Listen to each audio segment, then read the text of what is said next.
There was a clock above the counter in my grandmother's bakery. Brass frame, white face, a loud, confident tick that used to fill the quiet hours between customers. It had stopped at exactly noon sometime in the 1980 seconds, and she never fixed it, leaving time forever suspended in a golden moment. "Why not?" I asked when I was little, pointing up at the motionless hands. She smiled, her eyes crinkling at the corners, looking right through me to a different day. "Because that's when your grandfather kissed me for the croff. First time right here. Right after I'd burned an entire tray of croissants and was near tears. He said the smoke alarm was a terrible dinner bell, but my smile was a perfect sunrise."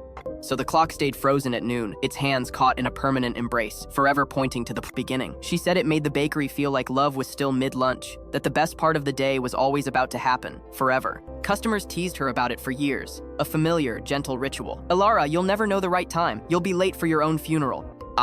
"You already know the time that matters," she'd say, wiping flour from her hands. "It's always times now, times in here." After she passed, I inherited the bakery, the scent of yeast and sugar feeling both comforting and heavy. The clock came with it, dusty and still stubbornly still. I considered repairing it, a new battery, a new rhythm for a new era. But my hand always fell away. I couldn't shake the feeling that fixing it would be like editing the last line of her favorite poem.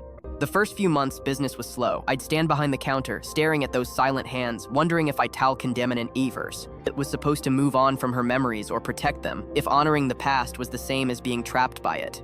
One afternoon, a young couple came in arguing softly about work, about money, about all the small, sharp things people forget they're lucky to have. The woman, frustrated, glanced up at the clock and sighed. "That clock's broken. Can't even tell the time in here."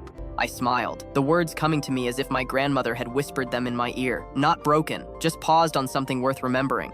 They went quiet, the heat of their argument cooling in the face of that simple truth. Then they ordered 2 coffees and shared 1 croissant, tearing it gently in half. By the time they left, they were holding hands and laughing again, their own now reset.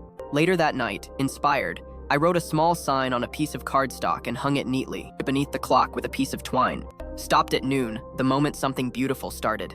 Now customers come in just to see it. Some take photos, capturing the paradox of a timeless moment in a modern world. Others stand quietly beneath it, looking up as if they're waiting for their own story to begin, or remembering one that already has. And me? I still hear it ticking, sometimes not in sound, but in the way the afternoon sunlight hits the polished counter, or how the air smells rich and forgiving when a batch of croissants burns just a little too much. A sweet, smoky reminder that perfection is overrated, and that the best moments are often the unplanned ones. Love doesn't need to keep time, it just needs one moment worth never moving past.